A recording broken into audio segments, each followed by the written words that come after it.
Hello everyone, स्वागत है आपका एक और नई वीडियो में। इस वीडियो में हम जानेंगे कंस्ट्रेंट्स क्या होते हैं, कंस्ट्रेंट क्यों ज़रूरी है और इनकी ज़रूरत हमें क्यों पड़ी। तो चलिए शुरू करते हैं। अब डेटाबेस को क्रिएट करने हमने डेटाबेस को क्रिएट करा, हमने टेबल को क्रिएट कर लिया। बट जब हमारी टेबल ग्रो हुई तब हमें प्रॉब्लम्स आने लगी, डुप्लीकेट्स आने लगी डेटा में। सो बहुत सारी चीज़ें आने लगी, जैसे कि इनकम्प्लीट डेटा होना, डुप्लीकेट डेटा होना। तो चलिए कीवर्ड से हम समझते हैं कि डेटा इंटीग्रिटी क्या होता है। आपने कीवर्ड कहीं ना कहीं सुना होगा। सो डेटा इंटीग्रिटी क्या होता है? डेटा इंटीग्रिटी इंश्योर करता है कि जो डेटा स्टोर्ड है हमारे डेटाबेस में वो एक्यूरेट है, कंप्लीट है, रिलायबल है, और जो प्रिवेंट कर रहा है इनवैलिड, इनकंसिस्टेंट और अनऑथोराइज मॉडिफिकेशंस को, उसे हम डेटा इंटीग्रिटी कहते हैं। जैसे कि हमारे डेटाबेस में यदि सपोज करिए कि हमारे डेटाबेस में स्टूडेंट के रोल नंबर यूनिक है, always matches with the write name, है ना, तो वो हमें डेटा इंटीग्रिटी को दर्शाता है। कैसे? सपोज मिसिंग और इनकम्प्लीट प्रॉब्लम, है ना, पहली प्रॉब्लम है हमारी मिसिंग होना या इनकम्प्लीट डेटा होना हमारी टेबल में। कैसे? यहाँ पर हमारे पास एक टेबल है जिसमें स्टूडेंट आईडी है, फर्स्ट नेम है, लास्ट नेम है, जिसमें लास्ट नेम जो है नल है, इधर फर्स्ट नेम हमारा नल है। तो ये क्या करता है, इनकम्प्लीट डेटा को दर्शाता है। तो हम इसको करेक्ट करने के लिए और इसको हम स्टोर ही नहीं करें तो हम उसके लिए नॉट नल कंस्ट्रेंट का यूज करते हैं। नॉट नल कंस्ट्रेंट हमारा इंश्योर करता है कि क्रिटिकल फील्ड जो है वो हमेशा फील्ड रहे। कैसे? हमने इसको बोल दिया कि जो हमारा फर्स्ट नेम है वो नॉट नल होना चाहिए, मतलब फर्स्ट नेम में कभी भी नल वैल्यूज नहीं होनी चाहिए, है ना। तो हमारा जो डेटा है, करेक्ट डेटा इस टेबल के फॉर्मेट में होगा। चलिए मूव करते हैं हम डेटा कंसिस्टेंसी की तरफ। डेटा कंसिस्टेंसी भी वर्ड आपने सुना ही होगा। डेटा कंसिस्टेंसी क्या करता है, ये हमें, इसका मतलब होता है कि डेटा जो है डेटाबेस में वो एक ऑर्गेनाइज वे में हो और राइट तरीके से हो। जैसे एग्जांपल, आपके बैंक अकाउंट में 10,000 रुपए हैं। वो सपोज करिए कि आप एक टेबल, जैसे आपका अकाउंट है और एक बैंक अकाउंट में शो हो रहे हैं 10,000 रुपए, आपके अकाउंट में शो हो रहे हैं 9,500 रुपए। तो इसे हम कहते हैं डेटा का इनकंसिस्टेंट होना। और यदि दोनों जगह 10 10, आपके अकाउंट में भी 10,000 दिखा रहा है, बैंक में भी 10,000 ही दिखा रहा है, तो this is consistent data. So database में क्या होता है कि कंसिस्टेंसी जो है वो इंश्योर करता है ट्रांजेक्शन्स को bring the database from one valid state to another. ये भी क्या है, ये एक पार्ट है एसिड प्रॉपर्टीज का, atomicity, consistency, isolation and durability. इसको भी हम आगे जानेंगे। अब प्रॉब्लम क्या अराइज होती है, डुप्लीकेट रिकॉर्ड्स, डुप्लीकेट रिकॉर्ड का होना। कैसे? Student were added multiple times with similar ID causing confusion and difficulties in retrieval. जैसे मिसिंग नेम होना स्टूडेंट डेटाबेस में, तो वो क्या लीड करता है, वो लीड करता है इनकम्प्लीट रिकॉर्ड्स को। कैसे? जैसे हमारे पास स्टूडेंट आईडी जो है वो दोनों ही जगह वन है, तो कहने का क्या मतलब है, इनकम्प्लीट डेटा होना या डेटा का डुप्लीकेट होना। तो हम क्या यूज करेंगे यहाँ पे, हम प्राइमरी की कंस्टेंट को यूज करेंगे टू इंश्योर यूनिकनेस।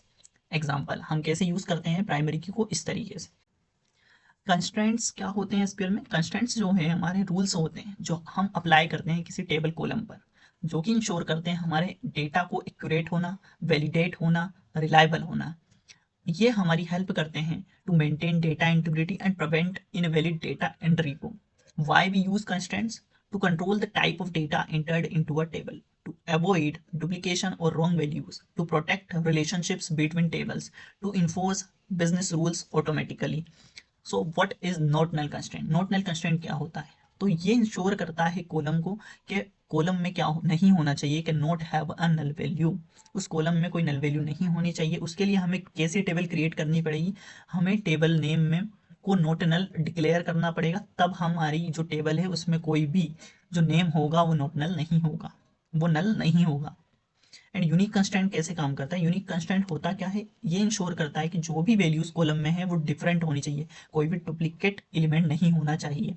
जैसे हम जब टेबल क्रिएट करेंगे तो हम क्या बोल देंगे, ईमेल को हमने यूनिक बोला, मतलब हर एक ईमेल जो होगी वो यूनिक होगी, कोई भी डुप्लीकेट ईमेल हमारी जो टेबल में है वो क्रिएट नहीं होगी। ओके, व्हाट इज प्राइमरी की?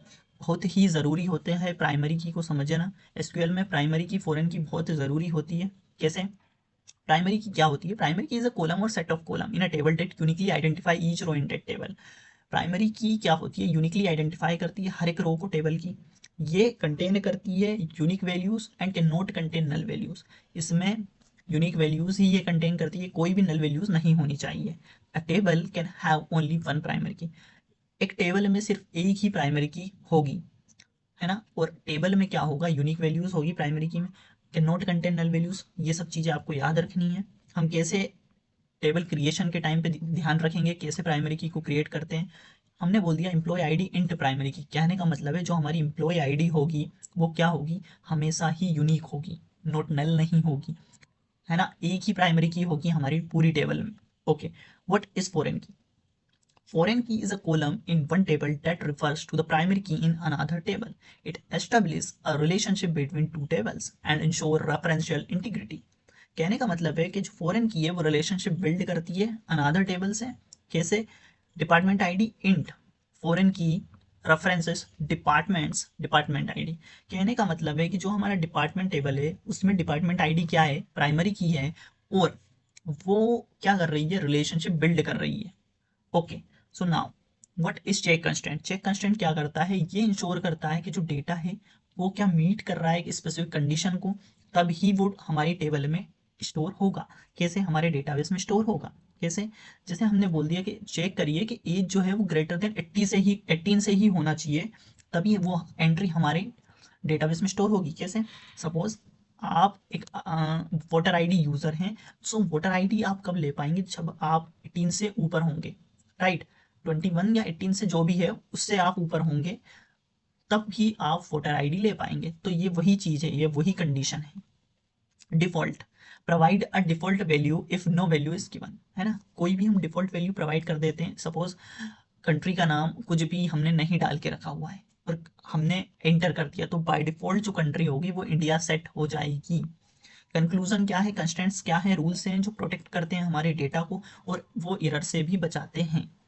दे ensure date only valid and meaningful data enter into the database, और ये इंश्योर करते हैं कि जो डेटा है वो वैलिड और मीनिंगफुल है हमारे डेटाबेस में। ओके, कैसे? एग्जांपल, आप एग्जांपल से समझिए कि हमने एक टेबल को क्रिएट की जो कि स्टूडेंट्स टेबल है, उसमें हमने स्टूडेंट आईडी प्राइमरी की दी। प्राइमरी की का क्या मतलब है, यूनिक वैल्यूज हैं उसमें। प्राइमरी की सिर्फ पूरी टेबल में अब हमारी सिर्फ स्टूडेंट आईडी ही प्राइमरी की होगी।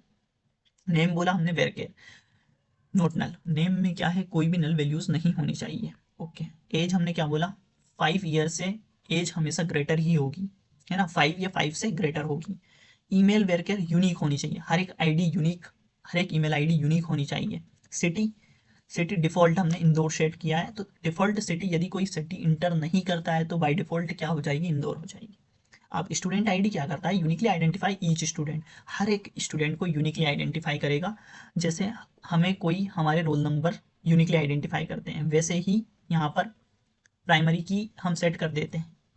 Name can not be empty, not null, name क्या नहीं होगा, खाली कभी भी नहीं होगा, हमेशा कुछ ना कुछ वैल्यू, कुछ ना कुछ नेम होगा ही। एज मस्ट बी 5 और अबोव, चेक की मदद से हमने एक क्राइटेरिया लगा दिया कि हमें 5 से ऊपर वाला ही चाहिए। Okay, email must be unique for each student, अब ईमेल हर एक व्यक्ति की यूनिक होती है, इसलिए हमने यूनिक कंस्ट्रेंट का यूज किया, है ना, उसको यूनिक बताने के लिए। City automatically fills Indore if not provided, है ना, यदि हम प्रोवाइड नहीं करते हैं तो बाय डिफॉल्ट वो क्या हो जाएगी, इंदौर सेट हो जाएगी। नाउ इस वीडियो में फिलहाल इतना ही, मिलते हैं अगली वीडियो में। Do like the video and subscribe my channel, मिलते हैं नेक्स्ट वीडियो में। Thank you.